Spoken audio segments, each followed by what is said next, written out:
Hello students, आज हम simple microscope discuss करेंगे। सिंपल माइक्रोस्कोप एक कन्वेक्स या कन्वर्जिंग लेंस पर मुश्तमिल होती है, जिसे बॉडी के साइज़ को बड़ा करके, इमेज का साइज़ बड़ा करके देखने के लिए हम इस्तेमाल करते हैं। तो सिंपल माइक्रोस्कोप्स में और कुछ नहीं है, सिर्फ एक कन्वर्जिंग लेंस यूज़ होता है। सबसे पहले डेफिनेशन में मैंने यही लिखा है, simple microscope is a magnifying glass that is used to get images of very small bodies. तो बहुत छोटे अजसाम का इमेज जो है उसे इनलार्ज करके देखने के लिए इस्तेमाल होती है। The body is placed near the lens lesser than the distance of principal focus. तो वही मैंने कहा कि जो बॉडी है उसे कहाँ पे रखा जाता है, वो प्रिंसिपल फोकस जो है लेंस का फोकल पॉइंट या फोकस पॉइंट उससे आगे रखा जाता है। क्यों रखा जाता है? क्योंकि हमने प्रीवियसली जो है रीड किया था कि जब हम किसी जिस्म को उसके लेंस के सामने उसके फोकस पॉइंट से आगे रखते हैं तो एक इमेज जो फॉर्म होती है वो विर्चुअल होती है, उसका साइज़ बहुत बड़ा होता है। तो इसी वजह से हम जो है उसका साइज़ बहुत बड़ा लेने के लिए हम उसे फोकस पॉइंट से आगे रखेंगे, ताकि हम एक विर्चुअल और सीधी और बड़े साइज़ की इमेज हासिल कर सकें। Then we get erect virtual and greater size image, वही जो मैंने ऊपर आपको बता दिया। अब सिंपल माइक्रोस्कोप के वो कौन से इफ़ेक्ट्स हैं जो उस पर असर करते हैं, उसकी इमेज की बनावट पर, उसके इमेज के साइज़ पर, उसकी जो है इमेज की शार्पनेस पे, कौन से जो हैं। सबसे पहले मैग्नीफाइंग पावर। इसके दो जो है बेसिक रूल्स हैं जिसकी वजह से हम सिंपल माइक्रोस्कोप को एडजस्ट करते हैं कि वो हायर है या लोअर क्वालिटी की है। एक जो है उसकी आपके सामने मैग्नीफाइंग पावर, और सेकंड जो है उसकी रिजॉल्विंग पावर, जैसा कि लास्ट में मैंने उसे बयान किया है रिजॉल्विंग पावर को। तो सिंपल माइक्रोस्कोप में मैग्नीफाइंग पावर या एंगुलर मैग्नीफिकेशन क्या है? सबसे पहले मैग्नीफाइंग पावर को आपको समझने के लिए आपको पहले मैग्नीफिकेशन का वर्ड समझना होगा कि माइक्रोस्कोप में हम मैग्नीफिकेशन का वर्ड क्यों यूज़ करते हैं। बेसिकली मैग्नीफाइंग मैग्नीफिकेशन से निकला है। तो मैग्नीफिकेशन जो है वो इमेज के साइज़ को आपके सामने ज़ाहिर करती है। इमेज के साइज़ को कैसे? फॉर एग्जांपल एक माइक्रोस्कोप जो है वो इमेज जो है बड़े साइज़ का दे रही है, तो हम कहेंगे कि उसकी मैग्नीफिकेशन ज़्यादा है। ये मैं आपको देसी सा तरीका बता रहा हूँ समझने के लिए। वैसे जो लीनियर मैग्नीफिकेशन है उसकी बेसिकली डेफिनेशन होती है इमेज का साइज़ डिवाइडेड बाय जो रियल साइज़ होता है वो वाला। तो ये लीनियर मैग्नीफिकेशन। तो मैग्नीफिकेशन वर्ड आप अपने जहन में रखें, माइक्रोस्कोप में किस लिए यूज़ होता है कि इमेज जो है उसके साइज़ के लिए हम वर्ड मैग्नीफिकेशन यूज़ करते हैं। नेक्स्ट है आपके पास मैग्नीफाइंग पावर। तो वो पावर जो इमेज का साइज़ ज़्यादा, जितनी उसकी साइज़ ज़्यादा देगी वो उसकी मैग्नीफाइंग पावर कहलाएगी। तो एंगुलर मैग्नीफिकेशन, उसे दूसरा नाम दिया गया है angular magnification. Angular word angle से निकला है कि जो एंगल क्रिएट होगा वो कितना ज़्यादा होगा क्रिएट, और उनकी जो निस्बत होगी, उनकी रेशो होगी, वो उसकी मैग्नीफाइंग पावर होगी। Angular magnification. लीनियर मैग्नीफिकेशन में मैंने आपको बताया कि लीनियर मैग्नीफिकेशन में हम देखते हैं कि size of the image divided by size of the body. तो एंगुलर मैग्नीफिकेशन में क्या होगा? क्योंकि एंगुलर एंगल से निकला है, एंगल के रिलेटेड है, तो सीधी सी बात है एंगुलर मैग्नीफिकेशन में वो एंगल जो इमेज आई पर बनाएगी और वो एंगल जो बॉडी आई पर बनाएगी वो एंगुलर मैग्नीफिकेशन कहलाएगी। वही है कि एंगुलर मैग्नीफिकेशन और magnifying power m is the ratio of angular size of image formed with magnifying glass to the angular size of image formed without the glass। यानी कि angular size of image formed with the magnifying glass, अगर हम magnifying glass को उस आगे रख दें, for example नीचे जो दो डे हैं आप उन्हें देखें। सबसे पहले डायग्राम में आप देखेंगे कि जो आई है वो लेंस आगे रखा हुआ है और जो बॉडी है वो भी उससे रेज आती हैं, लेंस से कन्वर्ज होने के बाद जो है लेंस के पीछे ही बड़ी इमेज एम बना रही हैं। तो इसका जो एंगल है आई के ऊपर, वो एंगल डिवाइडेड बाय वो एंगल जब हम उसे लेंस को हटा देंगे तो इमेज जो हमारी आई पे क्रिएट होगी। जैसा कि सेकंड डायग्राम में दिखाया गया है कि बॉडी जो है उससे सीधी रेज आ रही हैं और हमारी आई पे एक एंगल बना के इमेज क्रिएट कर रही हैं, तो उस एंगल को हम डिवाइड में रखेंगे और वो एंगल जब हम लेंस को यूज़ करेंगे और आई के साथ जो क्रिएट करेगा उसे हम मैग्नीफाइंग पावर या एंगुलर मैग्नीफिकेशन कहते हैं।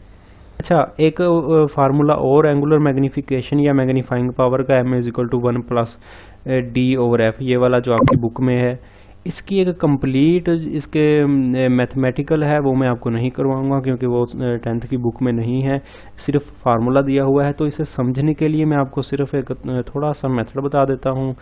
एंगुलर उसके फार्मूला को समझने के लिए आपको लीनियर मैग्नीफिकेशन को समझना ज़रूरी है, उसी से हम आगे जो है ड्रा करेंगे उसका फार्मूला। लीनियर मैग्नीफिकेशन मैंने बताया, the ratio of distance of the image from the lens to the distance object from the lens is called linear magnification. या आप इसे इस तरह भी कह सकते हैं कि जो इमेज का साइज़ है और उसे बॉडी का साइज़ है उसे डिवाइड कर दें वो भी, और डिस्टेंस जो है उसे भी कर दें तो वो भी लीनियर मैग्नीफिकेशन है। तो हमने कहा था ratio of distance of image from lens, जो इमेज और लेंस के दरमियान डिस्टेंस है उसे हम नोमिनेटर में रखेंगे, और जो आपका डिस्टेंस है ऑब्जेक्ट का उसे हम डिनोमिनेटर में रखेंगे, तो आपके पास लीनियर मैग्नीफिकेशन आ जाएगी। डिस्टेंस ऑफ इमेज जो है उसे हमने पढ़ा था लेंस फार्मूला में, हम उसे Q से डिनोट करते हैं जैसा कि नीचे लिखा हुआ है, और डिस्टेंस जो ऑब्जेक्ट है उसे हम P से डिनोट करते हैं, वो भी हमने लेंस फार्मूला में पढ़ा, जो फार्मूला था 1/f is equal to 1/p plus 1/q। अच्छा, लीनियर मैग्नीफिकेशन का फार्मूला हमने पढ़ा कि लीनियर मैग्नीफिकेशन डिस्टेंस होती है इमेज का डिवाइडेड बाय डिस्टेंस होती है ऑब्जेक्ट का। तो हमने उसमें फार्मूला में पढ़ा था कि जो इमेज का होता है वो Q और ऑब्जेक्ट का P से हम ज़ाहिर करते हैं। तो magnification is equal to Q/P, ये फार्मूला ड्राइव हो गया। Where Q is equal to D।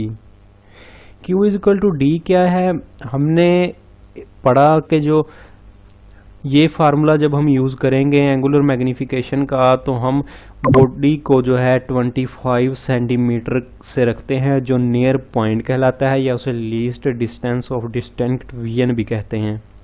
25 centimetre होता है, जो ओल्ड होते हैं ज़्यादा उनका जो है कम ज़्यादा भी हो सकता है, लेकिन एक सेहतमंद आई के लिए, सेहतमंद आंख के लिए 25 सेंटीमीटर होता है, और वो D के इक्वल होता है, उसे D से डिनोट करते हैं। तो जब आप उसे एक हाई क्वालिटी की इमेज लेना चाहेंगे तो आप Q को D के इक्वल रखेंगे, बेसिकली इसलिए।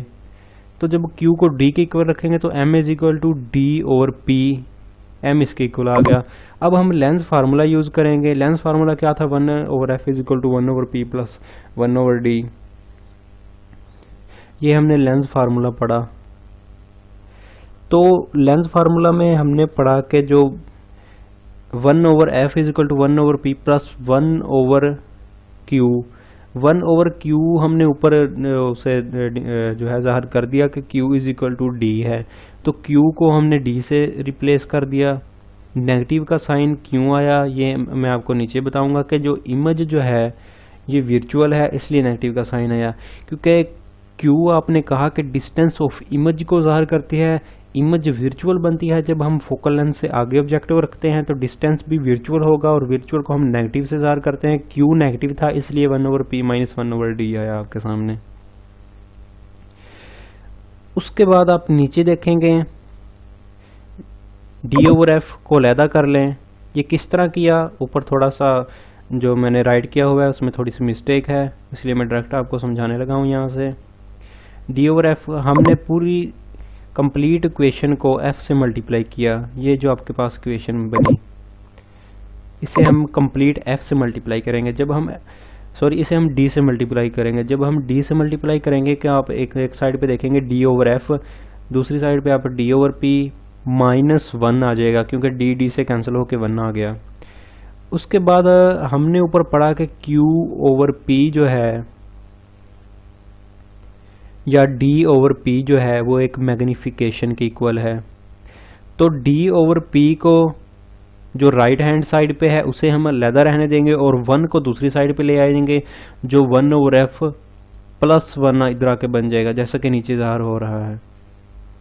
ये -1 इधर है जैसा कि आप इस इक्वेशन में देख रहे हैं, और -1 को दूसरी साइड पे जब हम लेके आए D/f plus 1 is equal to D/p, और हमने ये पढ़ा है कि D/p ये मैग्नीफिकेशन के इक्वल है, जो हमने ऊपर पढ़ा। सो जो मैग्नीफिकेशन है आपके पास M is equal to 1 plus D/f आ गई। यहाँ पे D मैंने कैपिटल लिखा है, आप इसे कैपिटल भी कर सकते हैं, या इसे जो है सिंपल ऐसे भी लिख सकते हैं। स्मॉलर में इसका कोई मसला नहीं है, जैसे आपकी बुक में है वैसे कर लें। तो ये आपके पास मैग्नीफिकेशन का फार्मूला 10th की बुक में नहीं है, इसकी कंप्लीट डेरिवेशन है जो मैंने आपको नहीं करवाई क्योंकि यहाँ पे नहीं है। नेक्स्ट आपके पास है रिजोल्विंग पावर। सेकंड फैक्टर मैंने कहा 2 फैक्टर्स पे डिपेंड करती है सिंपल माइक्रोस्कोप। सेकंड आपके पास क्या है, रिजोल्विंग पावर। तो रिजोल्विंग पावर बिल्कुल ईजी है। रिजोल्विंग पावर है क्या, अगर आपके पास 2 बॉडीज पड़ी हैं, मैं आपको सिंपल से एग्जाम्पल देता हूँ, आपको डेफिनेशन याद करने की ज़रूरत ही नहीं। 2 बॉडीज़ आपके पास पड़ी हैं और वो एक दूसरे के बहुत ज़्यादा करीब पड़ी हैं, और आप ऐसा आला इस्तेमाल करना चाहते हैं जो आपको ये बताए कि ये 2 बॉडीज़ को अलग-अलग करके उनका इमेज बहुत ही आपको शार्पली दिखा दे, यानी कि उनके दरमियान फ़र्क करके आपको दिखा दे, तो वो उसकी रिजोल्विंग पावर ज़्यादा होगी। फिर सुन लें, अगर 2 बॉडीज़ बहुत ही क्लोजली प्लेस्ड हैं, आप उन्हें अलग अलग करके देखना चाहते हैं डीपली, तो ऐसा आला जो इसके लिए इस्तेमाल होगा, उसे देखने के लिए उसकी रिजोल्विंग पावर बहुत ज़्यादा होगी। वो उसकी एबिलिटी होगी कि उन्हें अलग-अलग करके दिखा रहा है बहुत डीपली। तो रिजोल्विंग पावर की डेफिनेशन भी मैंने यही लिखी था, ability of instrument by which it differ between 2 very closely placed point sources. Point sources क्या है, पॉइंट सोर्सेज का मतलब यही है कि जो सोर्सेज बहुत ही करीब हों और उनका साइज़ बहुत ही छोटा हो, तो उसे हम अलग-अलग करके देखना मुश्किल है। तो जो रिजोल्विंग पावर है वो उसे आपको अलग-अलग करके दिखाती है। माइक्रोस्कोप की रिजोल्विंग पावर की वजह से हम उसे अलग-अलग करके देख सकते हैं। ये आप रिजोल्विंग पावर में